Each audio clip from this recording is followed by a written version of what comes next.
Ya, pemirsa, terima kasih Anda terus setia bersama dengan kami di PTV Show, ngobrol sering tapi nggak bikin boring pemirsa. Bagaimana? Apakah sudah mulai tertarik dengan dunia tarik suara? Jika ya, maka praktekkanlah beberapa poin yang sudah dibagikan oleh Kak Ika tadi, mulai dari bagaimana kita bisa bernafas lewat diafragma, kemudian juga pemanasan sebelum kita tek vokal, dan saya rasa masih banyak lagi pesan-pesan yang harus kita dengarkan lagi nih dari Kak Ika, bagaimana seorang penyanyi pemula bisa sukses untuk memberikan suaranya yang merdu. Apalagi Kak Ika yang harus diperhatikan oleh seorang penyanyi pemula ya? Penyanyi pemula itu biasanya kendalanya adalah ragu dia untuk mengeluarkan suaranya kayak yang tadi pertama aku bilang. Gitu. Ketahan gitu ya, kayak aku juga suka gitu tuh, misalkan lagi nyanyi karaokean gitu di rumah karaokean, terus kayak kok suaranya lebih kecil dari musiknya gitu, padahal kita udah usaha untuk ngeluarin. Nah itu kenapa tuh Kak Ika? Iya, jadi seperti yang aku bilang tadi ya di awal, sebenarnya kunci utama itu adalah nafas. Nafas itu kayak bensin atau pendorong kita untuk bernyanyi gitu ya. Pertama nafas. Kalau nafasnya udah bagus, tinggal kita tingkatin lagi di powernya. Nah, power itu juga dari nafas gitu. Power itu beda sama kita nyanyi teriak gitu loh, Yes. Mbak Irma. Ya. Jadi, tapi kalau yang belum pernah atau bagi misalkan aku ya seorang penyanyi pemula, bukan penyanyi pemula sih, penyanyi karaokean di rumahan gitu ya. Itu tuh pengen banget ngelepasin suara, pengen banget tambah power, malah jadinya teriak. Oke, jadi semuanya ya, jadi awalnya kan memang semuanya tuh dari pikiran ya. Kita pikirannya jangan, aduh nanti takut nih gimana ya, nada tinggi bisa nggak ya gitu, aduh aku takut kelepasan nih, aku takut teriak. Itu tuh kayak dilepasin dulu gitu, pikiran itu kayak dilepasin dulu, karena kita anggap nyanyi itu kita kayak ngobrol, kayak bercerita. Nyanyi, jadi kadang aku juga suka protes, misalnya suka negur murid aku yang dia nyanyi tuh kayak orang mikir gitu, karena aku bilang kamu nyanyi apa mau bayar utang, mikir utang, kenapa harus begitu? Kelihatan ya, kelihatan ya, gimana sih? kelihatan gitu, udah lepas aja, karena aku selalu bilang kayak gitu.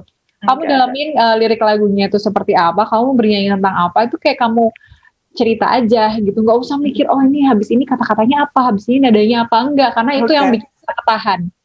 Hebatnya pikiran kita sampai sebegitunya, mempengaruhi suara keluar pun itu dipengaruhi sama pikiran gitu kan. Itu sih awalnya, jangan mikir. Kalau aku ngajarin pasti kalau nyanyi jangan mikir, nyanyi aja, lepas pikiran utang segala macam nanti ditaruh. Kayak gitu sih untuk pemula ya.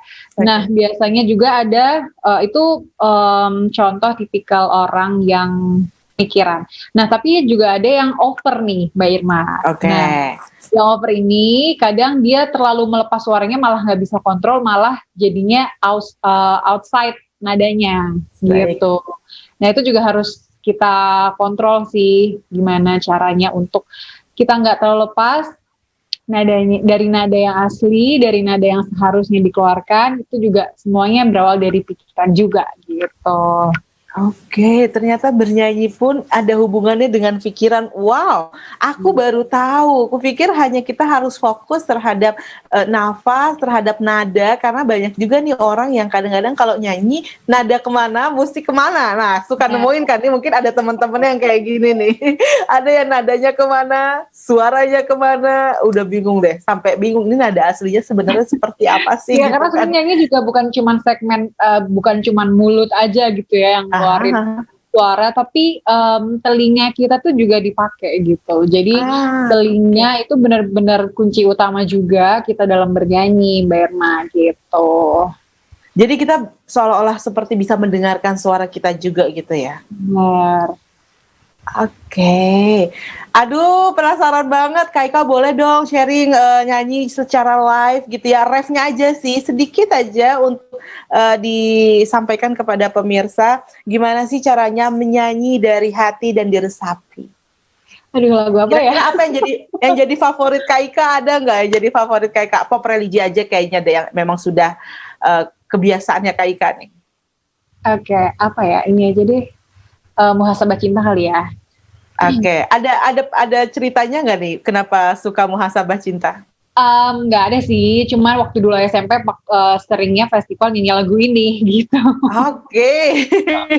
Ternyata ya pemirsa, ini ketika Kak Ika sampaikan waktu itu festival, kita kalau ingin menjadi seorang penyanyi yang hebat juga kita harus suka ikut kompetisi juga, harus Benar. siap mental juga, apakah itu menang, apakah itu kalah gitu ya Kak Ika ya. Karena itu juga banyak Kak Ika, bagaimana jatuh bangunnya Kak Ika nih sebelum tadi pemirsa gini udah penasaran juga. Boleh, tapi bagaimana Kak Ika membangun mental agar kita bisa benar-benar menjadi penyanyi yang kuat gitu ya, yang bisa mempersiapkan diri berkompetisi dengan masa depan. Ya, jadi pertama modal awal itu selain niat dan pede itu tadi juga mental kuat. Karena aku memang dari dulu dilatih nggak cuman kursus doang, tapi juga ayo kita keluar, kita buktiin ke orang-orang dan kita adu gitu, ibaratnya adu dalam positif.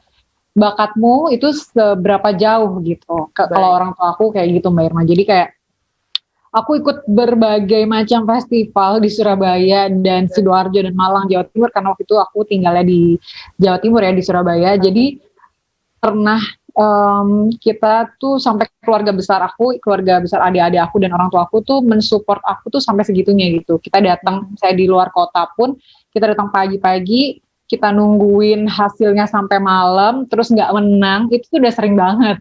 Jadi kayak udah sering nggak menang berarti ya? Sering juga nggak menang. Sering.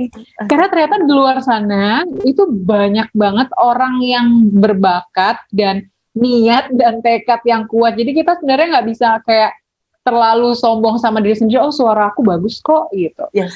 Kita harus keluar gitu. Kita harus keluar untuk mengadu itu gitu. Ibaratnya kita harus ngetes gitu diri kita tuh seberapa. Iya. Karena kan kita kalau misalnya di rumah aja pasti jago kandang gitu ibaratnya. Tapi nggak putus asa ya Kak Ika ya? Enggak, alhamdulillah. Karena dari situ belajar gitu, malah jadi belajar. Oke, gimana nih untuk lomba selanjutnya aku bisa menang gitu. Yes. Itu sih terpaan kayak gitu. Jadi kalau misalnya kalian udah bisa nyanyi nih, misalnya udah kursus vokal atau kalian punya bakat vokal dari kecil, tapi kalian pendem sendiri, ngerti gak sih, kayak ya udah di rumah dan orang-orang sekitar kalian aja yang tahu, itu jadi nggak membuat mental kita naik gitu. Suatu saat misalnya ada yang ngejudge kita, suara kamu biasa aja kok gitu. Itu kita pasti akan langsung down karena kita nggak pernah keluar gitu, nggak pernah dinilai sama orang banyak gitu. Betul banget. Nah, prestasi terbaik yang pernah Kak Ika capai selama karir bernyanyi apa Kak Ika? Apa ya yang terbaik? Banyak yang baik, boleh diceritain juga. Yang itu nggak tahu juga ya Mbak Irma, menurut siapa kan juga nggak tahu ya. Cuman dulu kalau untuk juara satu lomba pop religinya bareng Mas Opik Tomboati juga udah pernah, alhamdulillah. Jadi tuh ngelawan kayak teman-teman dari seluruh Indonesia juga. Insya Allah. Terus high score konser waktu itu sertifikasinya dari Sekolah Musik London, itu juga pernah. Wow. Banyak ya, dengan sederet prestasi yang lainnya, yang pasti itu adalah bukti bahwa Kak Ika itu tidak patah hati, tidak putus asa ketika dirinya juga pernah kalah dari apa yang diperjuangkannya. Jadi untuk para pemirsa semua yang saat ini sedang belajar, untuk adik-adik semua yang juga sedang berusaha menjadi yang terbaik, jika ada kegagalan satu hari ini, percayalah yang akan datang pasti keberhasilan. Asalkan kamu tidak mundur dari jalan kamu yang sekarang.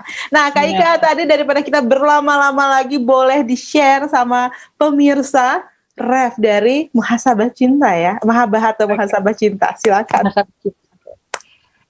Kata-kata cinta terucap indah, mengalir bersikir di hidung doaku. Sakit yang ku rasa biar jadi penawar dosaku. Butir-butir cinta, air mataku, teringat semua yang kau beri untukku. Ampuni hilaf dan salah selama ini, ya Ilahi. sahabat cintaku. Masya Allah, luar biasa, bener-bener adem pemirsa. Setuju nggak kalau setelah ini rasanya kita jadi relax banget setelah dengerin suara dari Kak Ika Septia. Nah, untuk pemirsa semua yang rindu untuk mendengarkan lagi seperti apa suara merdu dari seorang Ika Septia, boleh di follow apa media sosialnya? Boleh di share Kak Ika?